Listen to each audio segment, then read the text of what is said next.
The book of Acts tells us that missions is very important. We learn there that that's really the way the church was spread to the four corners of the world. And because of that, we at Morningstar, we have a vision for that as well. The thing that's interesting about it is that you can only go so far in a classroom setting or even teaching from the pulpit in terms of what missions is. You really have to get people in the field. And that's where short-term missions comes in. And it's such a great tool because you can't really teach people what things smell like, what they feel like, how they actually look. And being able to take people into the field, regardless of where it is a great benefit. And they usually come back changed. They come back inspired, wanting to do more, having learned by having God use them in that setting what it is to be a missionary, even if it's for just a couple days. El Hongo is in Mexico, and it's just south of the border, probably around 20 miles east of Tecate. The reason we go there is that is a church plant out of the Calvary Chapel Mexicali Church. So Pastor John out there, who we've been supporting for quite a while, sent his assistant, as well as his worship leader, kind of his #1 guy, out to plant that church. That was about 3.5 years ago.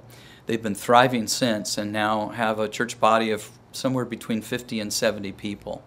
And so we go out there and we have from the ground up, which has been kind of neat, to help with work projects and do outreaches with them and just support them.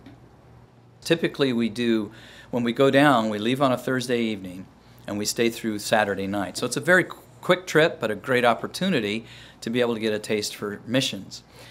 Usually on Friday we do a work project. And then on Saturday, we do some kind of outreach. You know, if people want to be involved in short-term missions but can't go, one of the best things they can do is pray. And some practical things they can pray for El Hongo, but even more importantly on a spiritual level, that the Lord would just continue to sustain the pastor and his wife and their 3 daughters in that very isolated place. It's rather rural there, so they're kind of by themselves. I know they probably get discouraged at times. So just that the Lord would refresh them and give them joy as they continue to work. And then that the people in the church body would begin to understand and be discipled toward leadership, because the pastor there really needs to have that kind of help from within, because that's there on a weekly basis, on a daily basis even. Yeah, to be involved in a mission trip to go to El Hongo as we did with our team just a few days ago is really very simple. You'll hear an announcement come through the bulletin or from the pulpit that we're taking our next trip. And all you really need to do is sign up. A lot of people get kind of tripped up on what missions is. And I've heard it put this way: can you hold a paintbrush? Then you can be a missionary. Can you cradle a baby?